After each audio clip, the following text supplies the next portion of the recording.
Vous écoutez le débrief issu de l'épisode S910 du podcast Faut pas pousser les ISO, diffusé le jeudi 14 novembre 2024.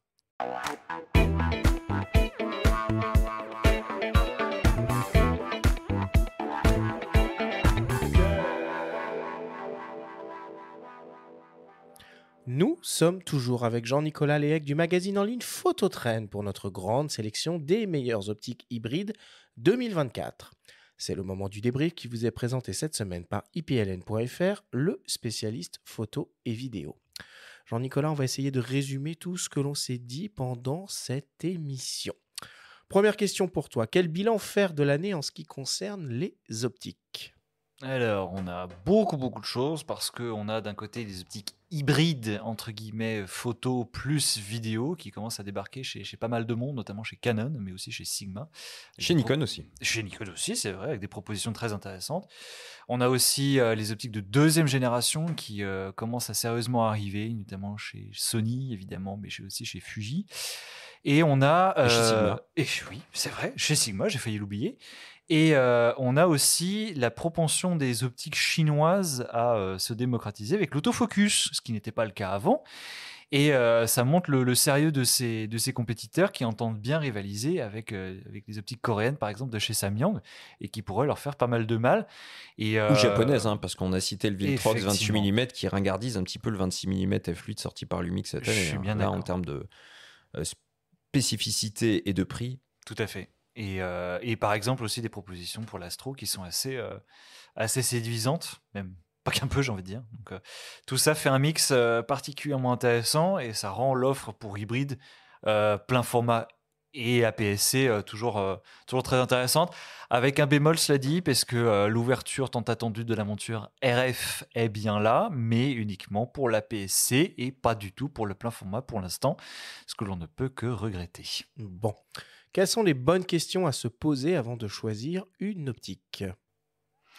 Déjà, j'ai envie de dire, de quoi est-ce que vous avez besoin en termes de focale ? Malheureusement, j'ai beaucoup d'amis qui se dirigent par exemple sur, mettons, un 100-400 pour faire des photos d'oiseaux et ce genre de choses. Et en fait, ils me disent, je l'ai sorti 15 jours dans l'année et c'est tout. Donc, est-ce que vous avez vraiment envie / besoin d'aller sur des focales les plus originales ? Ce que vous pouvez faire, c'est d'aller dans Lightroom, de regarder ce que vous avez déjà en fait en termes de focales qui reviennent très fréquemment et vous décidez à partir de ça.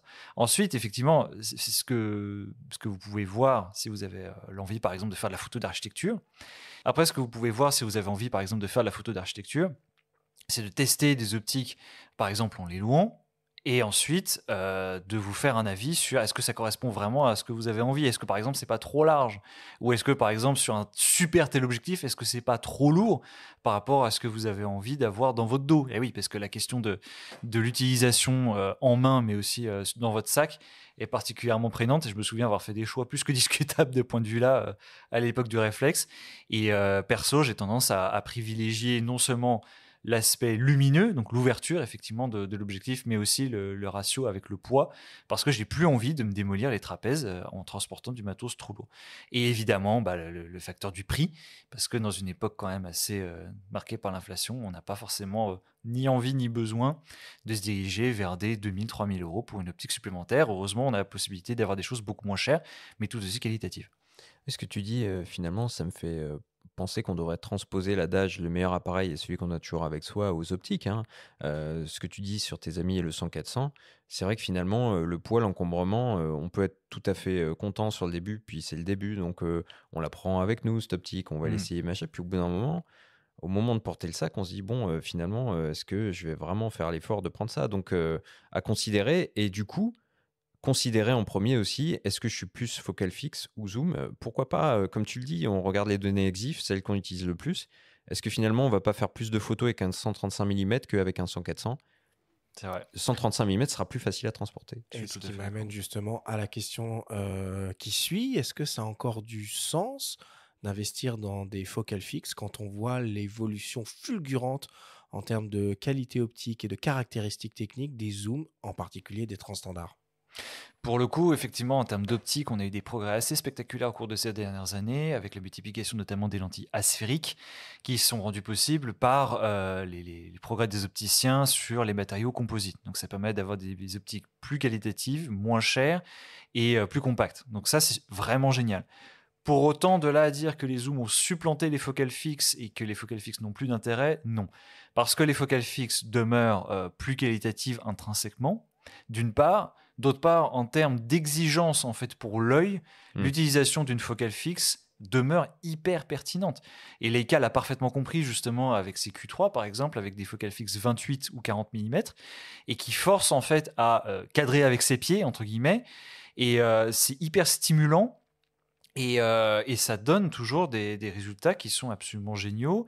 Et en photo de rue, par exemple, justement, un 28 mm ou un 40 mm, avec la possibilité de jouer sur le bokeh, je suis désolé, ça reste hyper pertinent. Et on parlait de 135 mm tout à l'heure, c'est des focales fixes qui sont toujours hyper agréables à utiliser, avec des rendus du bokeh qui sont stratosphériques. Et puis c'est presque un apprentissage nécessaire, la focale Oui. fixe. Au début, quand on se fait l'œil, entre guillemets, donc c'est très bien, on prend un petit 50 mm, peut-être abordable, et puis on apprend à se déplacer, à chercher les angles, etc. Alors que le zoom rend un petit peu plus feignant.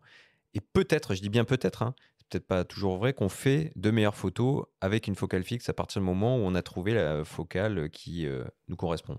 Je suis d'accord avec toi, il faut trouver sa focale. Il faut trouver sa focale. C'est une belle quête. La quête d'une vie. Si on souhaite tirer le niveau de qualité d'image vers l'excellence, évidemment que l'optique a un rôle hyper important, voire primordial. Du coup, il vaut mieux investir de l'argent dans l'optique plutôt que le boîtier? Totalement. En fait, j'ai pas mal d'amis aussi, justement, qui se sont rués sur un boîtier super cher parce que l'autofocus, parce que la rafale, parce que, en fait, il y a presque un aspect, on va dire, de bien positionnel. On va dire, on affiche son statut avec un boîtier qui est hyper haut de gamme, mais en mettant du verre qui n'est pas suffisamment qualitatif devant, ce qui est absurde. Il y a un fait qui demeure d'une pertinence indiscutable, c'est l'optique qui guide la lumière vers le capteur. Et à ce petit jeu-là, il y en a certaines qui sont largement meilleures, parce que, alors sans entrer dans des grandes considérations mathématiques, vous avez un meilleur piqué avec certaines optiques, vous avez de meilleures gestions des aberrations, meilleure gestion du flair, meilleure gestion des distorsions, etc. Et puis accessoirement, l'autofocus, même si votre boîtier est super performant, c'est l'autofocus de l'objectif qui va faire tout le travail sur le terrain. Et donc, il faut choisir ces objectifs extrêmement judicieusement, parce que les optiques, vous allez les garder pendant des années, et généralement beaucoup plus longtemps que votre boîtier. Donc c'est pour ça qu'il faut faire des choix judicieux pour potentiellement les garder pendant, mettons, 5, 10, 15, 20 ans. Quoi. Donc oui. On peut avoir des signatures très fortes avec des optiques. Une optique, j'en ai déjà parlé à ces micros que j'ai gardés, qui date des années 80, une optique AIS Nikon, 105 mm f2.5. Bon, c'est des optiques qu'on peut garder à vie, en fait, tout simplement, alors que les boîtiers passent le plus souvent. Après, c'est vrai que c'est dur de résister parfois aux sirènes de la nouveauté, de l'IA, de l'AF ultra performant et tout. Si on a les moyens, avoir les deux, ce sera toujours mieux. Si on prend un Z8 avec un 135 Plena, c'est formidable. Si on a des compromis à faire, là, je te rejoins à 2000%. Et c'est pour ça qu'on fait cette émission. Et c'est pour ça que pour moi, elle est plus importante que la précédente sur les boîtiers. Il faut plutôt se construire une gamme optique et investir dans l'optique. Et on va en reparler, Benjamin, de ça, très prochainement. Question pour tous les deux, tiens. 1 ou 2 coups de cœur des nouveautés optiques de l'année qui ont vu le jour? Jean-Nicolas, pour commencer. Alors moi, il y a vraiment une optique que j'ai adoré tester, c'était le Laowa 10 mm f2.8 zéro distorsion, qui est la première optique autofocus de Laowa. Alors attention, uniquement en monture E et en monture F, et pas en monture RF et en monture L. Mais pour le coup, avoir un champ aussi large, avec des distorsions aussi maîtrisées, et une performance optique juste, mais vraiment très très très très bonne. Ça m'a redonné envie vraiment de pratiquer la photo d'architecture avec une focale aussi large. Et sur le terrain, je me suis amusé comme un petit fou avec. Donc oui, gros coup de cœur, vraiment. Durant l'émission, j'ai cité 2 focales fixes en coup de cœur un petit peu. Donc le Viltrox 28 mm, parce que c'est une focale que j'adore et j'adore ce côté gadget un peu de pancake qui fait office de bouchon de boîtier avec de l'AF. et une ouverture somme toute tout à fait raisonnable, hein, f4.5 finalement. Pourquoi pas? Et le 500 mm de l'autre côté, donc du côté des très longues focales, le 500 mm JFX, donc faire de la longue focale au grand format, alors là, c'est absolument dingue. Et en zoom, tiens, on ne l'a pas cité, mais alors c'est pas un coup de cœur, mais ça lui un peu d'originalité. On a parlé du 16-25 Sony, intéressant. Le 18-40 Lumix, je le trouve intéressant. Tout compact, c'est pas super lumineux, mais quand on aime les focales grand angle, là, je trouve que c'est assez pertinent comme choix. Et pour terminer, selon toi, Jean-Nicolas, quel type d'innovation risque de voir le jour dans un futur proche, niveau optique? Il y a une tendance qui est assez amorcée maintenant, c'est les optiques entre guillemets hybrides, donc photo plus vidéo, tant en termes de focale qu'en termes d'ouverture, qu'en termes d'ergonomie. Et pour le coup, c'est assez marqué parce qu'il y a vraiment une ouverture en fait, du marché vers la vidéo, avec des photographes qui veulent faire de la vidéo en complément et des vidéastes qui veulent faire aussi de la photo sans avoir des optiques aussi lourdes que les optiques dédiées 100% vidéo cinéma. Donc il y a ce mariage, on va dire, de ces deux univers qui est bien lancé. Après, en termes d'innovation aussi, on a tout ce qui va être la révolution des lentilles asphériques qui est bien entamée, avec une possibilité d'avoir des optiques très piquées, mais qui demeurent accessibles tant en termes de poids que de budget. Ce qui avant était impossible parce que, par exemple, dans les années 90-2000, vous aviez une lentille asphérique sur des optiques extrêmement chères.